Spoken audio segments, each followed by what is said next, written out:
Shrapnel.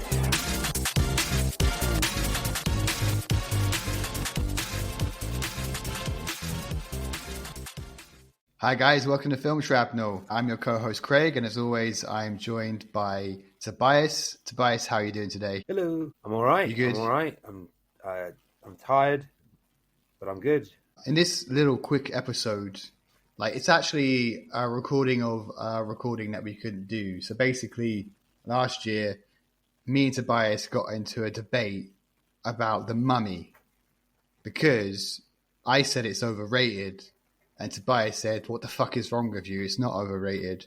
And we started arguing about ratings. It's underrated. And then, well, that's your opinion. That's your opinion. And we started talking about IMDb. DB? Yes, IMDb, because I used to say it wrong a lot. Specifically, how does it work? Who's using it? And is it really reliable? Can we really trust it? And also, by the way, it's a thing we use a lot. Almost every episode, every time we watch a film, we're always rating it out of 10 and comparing it to what IMDb is. So it's a big thing. This is the thing. I think most people sort of use IMDb as the sort of official sort of benchmark for a lot of these movies. It is the first database provided for all the movies ever. So specifically for movies. And they're generally pretty comprehensive as well. You can go on IMDb, you can pick a director, and then it's oh shit, they did this. I'll go find that or whatever. So you can learn stuff about cinema just by using IMDb. It's a pretty good source of information. But again, in terms of the ratings, how are they really that reliable? That we know that they're not based on critics, but more users. Whoever has an IMDb account are the ones rating these movies. And I mean, I've never had an IMDb account. I've heard that if you have an IMDb account, you can actually get contact details up for agents of certain actors and directors. So having the account might be an important resource to have if you're working in Hollywood. Yeah, and actually, by the way, I sometimes, because I have the app as well on my phone, not that it's very useful really, but I do sometimes find out that some things are being released because of it, and I'm wondering if they're being pushed to IMDb or they just find out themselves. I'm not sure. But speaking again, so as you mentioned, a lot of the ratings of films are based on user ratings, right? Which is a bit different than some other platforms. The two other big ones that come to mind are Metacritic, which, by the way, their rating also appears on IMDb on the app for some reason. And there's also Rotten Tomatoes. Rotten Tomatoes, I used to follow them a lot, actually. But both of those have their own different ways of rating things. And I suppose Rotten Tomatoes does a good job at dividing critic scores with audience scores as well. Whereas IMDb, I'm assuming the score you get is just all of that rolled into one sort of average. Yeah. And Rotten Tomatoes, I used to use them quite a lot when I was younger, but then I started seeing some films that I just really disagreed with their ratings. How could that be rated well? That's crap. And I just thought, I kind of started steering away from them a bit. But I do kind of like that they have their popcorn-o-meter, I think it's called.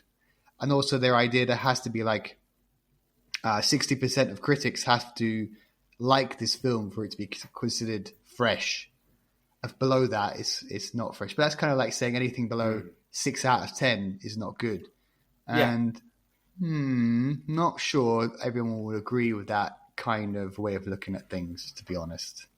And again, I think this is a good reason why you sort of divide it into critic scores and audience scores. There's an argument to be made for that, for sure. Yeah, you don't get that with IMDb. No. But I'm looking at so there's a website called SimilarWeb, and it's basically like it's an SEO tool, and you can use it to like analyze websites. And I'm looking at IMDb, and do you know the top countries where people use it come from? Go on. So America. 35%, yes, 35% is the US of A. Then you got the United Kingdom, 8%. Then it's Canada, India, and Germany. Those are the big five, the five biggest. Didn't expect so many Indians were using it, but it's Well, quite no, popular too. I can see why India would use it, because like they have, the third or the second most, no, the third most prolific film companies come from India. Yeah. I thought it's Hollywood, Nollywood, and then Bollywood. Is Nollywood bigger than Bollywood? I thought Bollywood was bigger than Nollywood. No, I think the general output of cinema in Nigeria is way bigger than we ever anticipate. Yeah. Oh, although look it up. If you want to look it up, I was under the impression that their output is for more than India. But I think, funny enough, I think America might be dwarfed by them as well. I think they're the most. They put out the most. I'm sure. That's curious. I would be curious to watch something from Nigeria. Yeah. But yeah, the reason I pointed this out is that, it's you got a very, like almost half of the users. Right, if you combine USA. I've just quickly looked it up. Nollywood put out roughly 2,500 films a year, making it the second largest film industry in the world. Oh, okay. Maybe we need to watch something then from there. But yeah, so the reason I pointed out like where the web traffic comes from is because if you combine the USA, the UK, and Canada together, that's like almost 50%.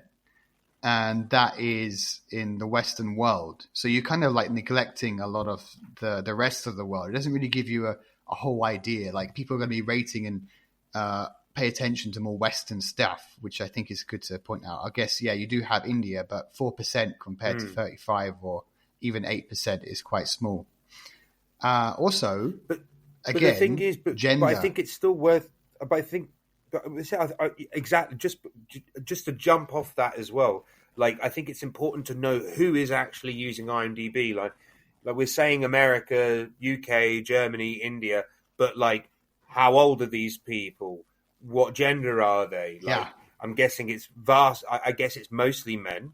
I'm guessing it's mostly men between 35 to 60. That would be a guess.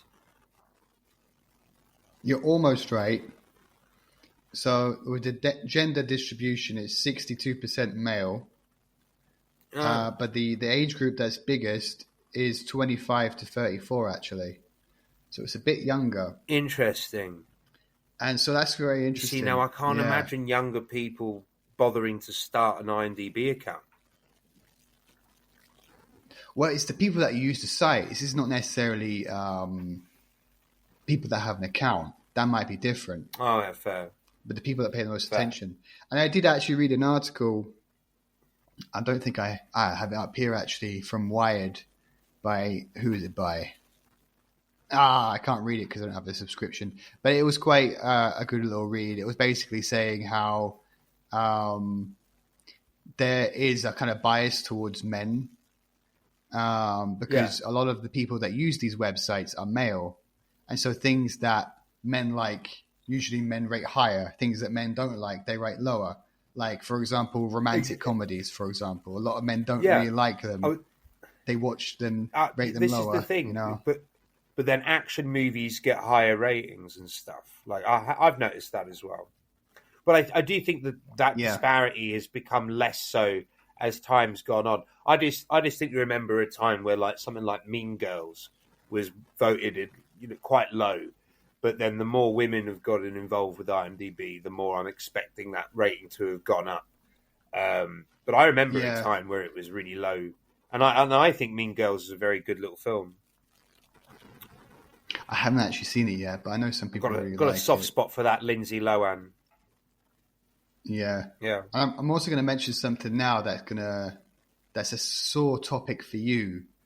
So you've seen the IMDb top 100 films, right? I have. I've perused through. Yeah. You know which film is at the top? Yeah, Shawshank Redemption. I know. It's crap. Yes, you don't like it, do you? Yeah, I know you Well, really I, hate it. I, I think I only hate it because it's the highest rated movie on IMDb, and it's obviously not the best movie ever made. It's not even the best Stephen King adaptation ever made. It's not even the best prison drama ever made, and yet it's number one above all the other films. And I just think that's incorrect. It's just incorrect. Yes. Like at Animal Factory with Willem Dafoe and Edward Furlong, that's a better prison drama. Scum, fucking that one in Thailand. Like there's a billion fucking prison dramas that are just so much better than Shawshank Redemption. You could even call Italian Job. You've got like half of the movie is a prison drama.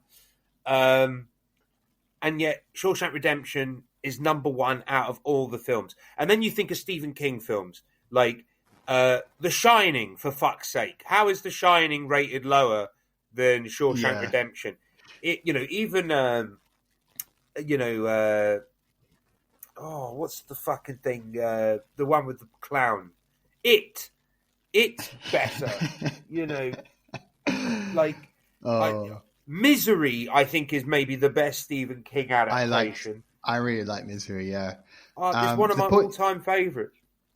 I was curious because like all of these platforms for rating films, you'd be like, maybe it's not surprising, I don't know, but none of them agree with what the top films are. It's always a different order. And it's very interesting. And like, I always wondered, why is Shawshank? I mean, I like the film, but yeah, I also agree it probably should not be at the top. No. Like, I was thinking, was there probably a moment like in 1994 where people were really using IMDb, then it kind of became less popular.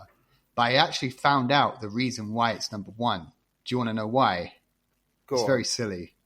So the second place is The Godfather, and the third film is The Dark Knight, which also should be fucking ridiculous. Look, yes. I'll give you The Godfather. What the fuck? Like, Dark Knight shouldn't be in the top 100, let alone the top 5. Yeah, it's weird, right? But apparently there was... I like The Dark Knight, but does it belong there? No.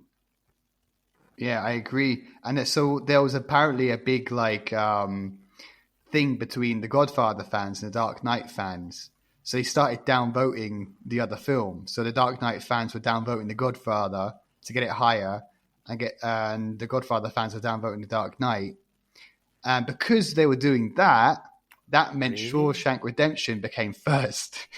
That's the reason why it's first place. Shit.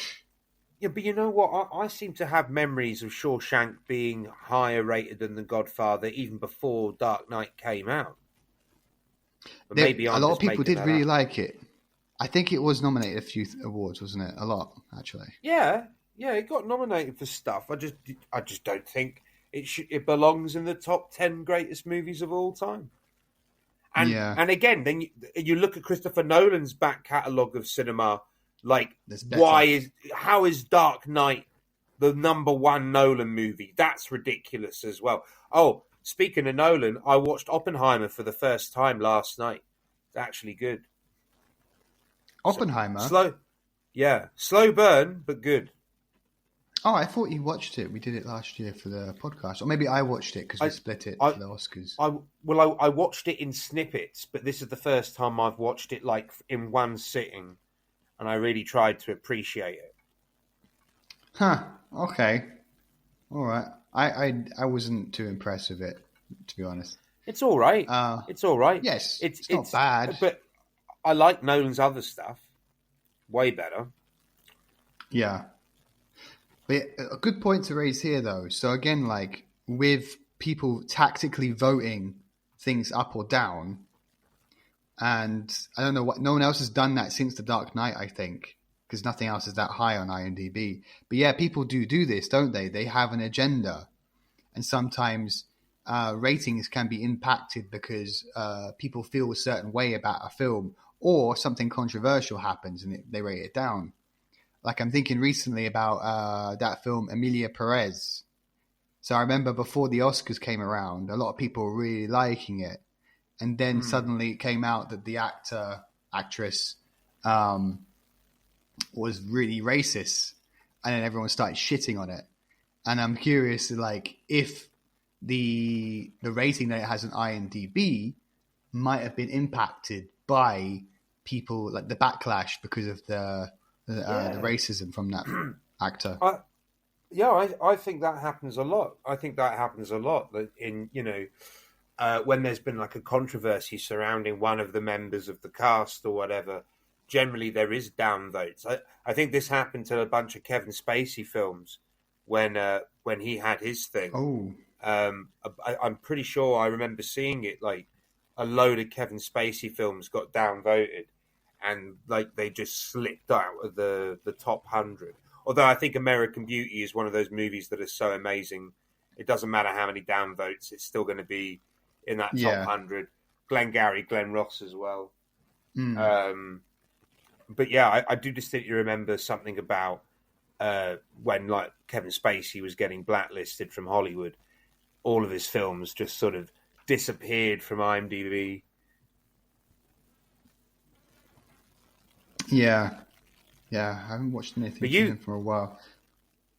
You always talk about Roger Ebert, and you always say how you like his rating system, that it's like out of 4, so there's no such thing as a in the middle movie. It's either because sometimes it's easy to put things in 5s, or isn't good, it? good, or decent or bad, bad.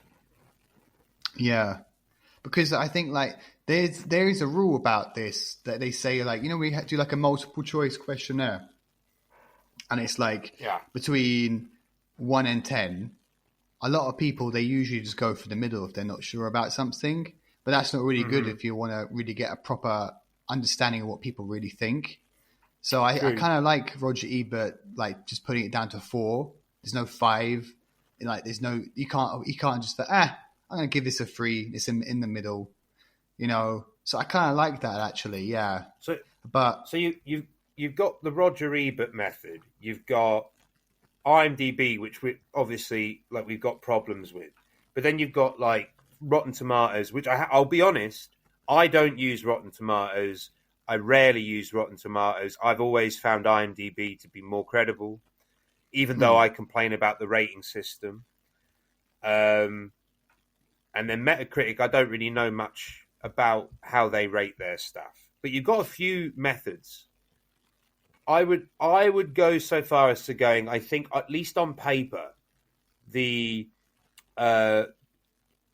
Rotten Tomatoes way of doing it, showing 2 different scores, one showing basically enjoyment level, and the other one showing, but it's not a good movie or it is a good movie. Yeah, critics rating. Yeah. No, but like, but if you really break it down, it's like if it's critically acclaimed, then it's probably well shot. Everything's good about it, but like if it gets a low rating on the audience score, then it's probably fucking boring. Maybe a fucking period drama or something. Like what's his name? What's the one that Kubrick did? Harry Linton, or whatever it was. Like technically brilliant, but just a slog to get through. Whereas if you get like a low critic rating but a high audience score, then you get something like Tommy Wiseau's The Room, where it's fucking great fun to watch, but it's technically one of the worst films you'll ever see, or Trolls 2, or one of those. So, like, I think it's probably good. I think it's probably good to have both sides there being represented in a rating. Yeah, because I was going to mention the thing about IMDb as well is that some people rate it highly even though it's crap, just because it's like they see it as so good that it's so bad that it's good. Like we were looking at Neil Breen not long ago, and a lot of people were giving him 10 out of 10 but it's not Rubbish. because it's good. It's just that they laugh so much that it just that seems really funny to them. You know, there's nothing good about it. Neil Breen, just stop making movies, please, for the love of God. Yeah, keeps them making houses, please. Yeah. But like, I kind of feel like there's like not really anything that can be done. I mean, the only thing I can think, like, maybe, I kind of sometimes enjoy Rotten Tomatoes' way of rating things with two systems. But also I do feel that Metacritic, sometimes when I'm like looking through, like if I'm on Wikipedia, I'm reading about a film, I go down to the reception section. Reception section? The section where it like tells you how it was received by audiences. They almost always talk about Metacritic as well as Rotten Tomatoes. They give you both the ratings and how people perceived it. And I do feel that a lot of the time after I watch a film, if I check the Metacritic score, it's like, okay, that kind of falls in line with how I see it. Like, I feel that it's more closely to what but I haven't really used it though, to be honest. But I do feel that maybe it's closer to what I feel, what I think. Maybe I should look at them more. But yeah, in the end, I don't know really, to be honest, man. I think probably, we're not going to change the way that we're doing it, are we? We're still going to look at them, the IMDb, aren't we? Every time we look at the film. I like giving it some like arbitrary thing because like I do think it's down to personal opinion at the end of the day. Like when we give our ratings at the end of the podcasts, you'll give a rating, I'll give a rating, and sometimes our ratings don't align with one another. And we generally will find like a point in the middle, and that would be like the podcast's rating. But perhaps maybe we should just continue, maybe from this point, based on this conversation, we should just do 2 ratings for each one, my one and your one. If maybe, they don't align. Yeah. But I also like to give the audience the IMDb score as well, because I think it maybe puts things in context a bit. Because it's interesting when it's lower than what we say. Are you able to explain the Metascore rating system?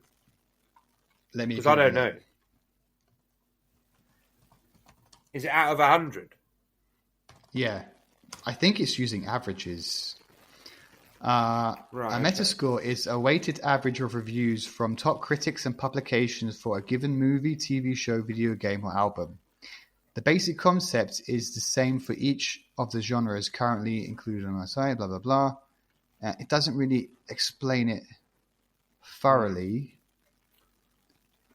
I think it like adds them all together, then calculates the average, weighted average, yeah. For each product, the scores from each review are averaged, a weighted average. So yeah, it gets everything together, gives you the average rating. Well, look, I think before we wrap things up, Craig, I think we need to talk and like briefly discuss the movie that got us into talking about this in the first place, The Mummy. The Mummy, yes. So I've just quickly got it up on IMDb. So you didn't like it. I fucking love it. I didn't say I didn't like it. I just said that it's a bit overrated, is what I said. Well, it got a 7.1. 7.1 on IMDb. However, the Metascore is 48. Really? That's a very big difference, isn't it? Massive disparity. And let me see if I can find it on Rotten Tomatoes. It's a huge difference. It is a huge difference. Here you go. And on Rotten Tomatoes, the original Mummy, like 60. 62% tomato meter. So it's fresh. But 75% popcorn meter. Mm-hmm. So the people like it more than the critics. Yeah. Makes sense. It's not a movie that you expect critical acclaim for. I mean, Christ, it's a remake of a 1930s like Hammer horror, Boris Karloff-esque horror film, but they've injected action into it. Like, it's an action movie more than anything. And I think, I reckon if The Matrix hadn't come out in the same year, I think that would have been pretty good special effects for the time. But then The Matrix comes out and it's like, oh, wait, we can do it this good. Okay. But yeah, but it's very interesting. It's a huge amount of fun. I really enjoy the original Mummy. I say the original, the Brendan Fraser Mummy. I think Brendan Fraser's good. I think this is like the height of Brendan Fraser's career. There's nothing he can do. He can do no wrong at this point.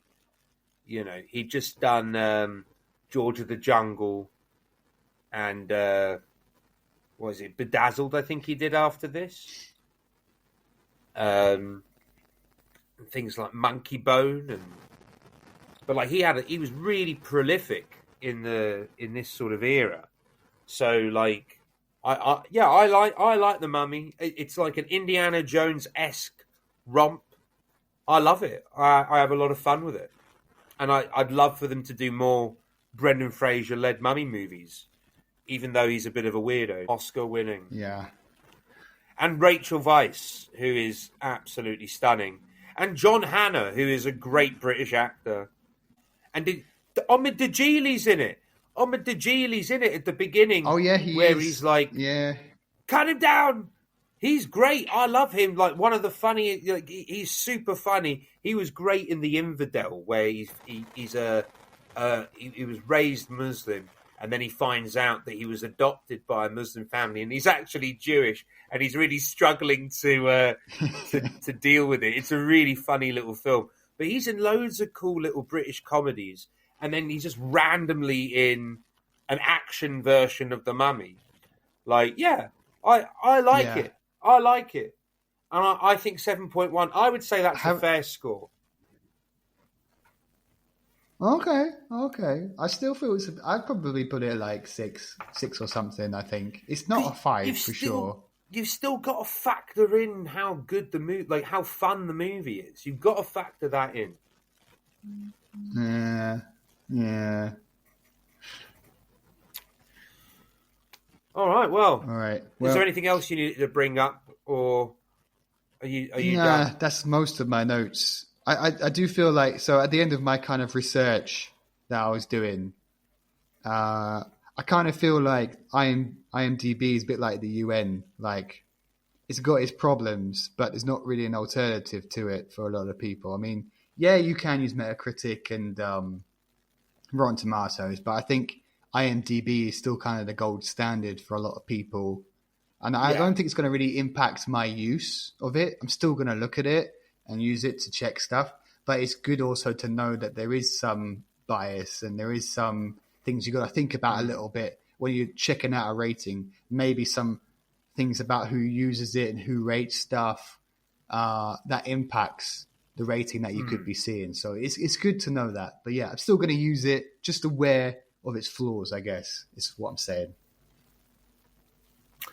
Yeah, no, to be fair, it does have flaws, but, you know, I think you take the good with the bad. I think it's the most user-friendly one.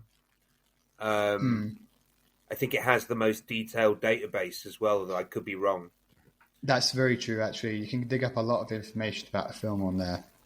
Like all the awards, the actors and everything, You can go quite deep. Awards, you also have like trivia in there as well. I like IMDb. I think it's very user-friendly. I think it's got a lot of work, a lot of detail in there that, you can't scoff at. For sure. And it's, I, at least for my needs, I like IMDb. Yeah, fair play. I think the only reason I'm really going to use it differently. Yeah, I think the only problem you might have with it is you can never pronounce it. Yeah, I know. I don't know why I always pronounce it. It feels like the B should come before the D. Even in the word database. It should be base data. It should be Internet Movie Base Data. Oh, I'm such an idiot. Yeah. I don't know. Maybe it's just because like D comes after B in the alphabet, and I have the mind of a 5-year-old who could barely do the alphabet. I'm not sure. But yeah, I'm trying my best to pronounce it correctly. Actually, every time I see it written down, I'm trying to remember D before B, D before B. But yeah, I still fuck it up here and there. All right, man. That was a good little chat we had. Yeah.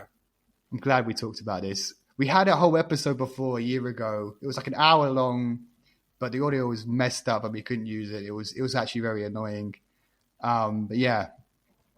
Thanks guys for listening. We have had some lost media on Film Shrapnel. Yeah, it's been very sad. Before. I think we've got at least 2 episodes. Actually, no, sorry, there's more. It's probably like about 4 episodes that were just, the audio was so messed up that we had to scrap them. And it was very sad, actually. Yeah. Cool. But you know, right, guys. That media is lost into the ether, the internet ether of the base data. The base data. Jesus Christ. Tobias, anything you want to say before we close this one up? The Mummy is good. The Mummy is good. Watch it if you haven't. Don't watch the Tom Cruise Mummy. Yes, that's crap. Watch the Brendan Fraser one. Fraser is king. He is. All right. He won an Oscar. That proves it. He did, yes. All right, well, I guess that's that then. Thanks for coming to listen to us, everyone. We are Film Shrapnel. Go check us out on all the social medias. Check us out on the base data. Craig, have you got anything to say to the audience? Nah. Stay tuned for more Film Shrapnel coming your way probably in a week or so. Mm-hmm. And we'll see you then. Hells yeah. Keep it easy breezy, player. Bye. Don't know where that came from, but bye.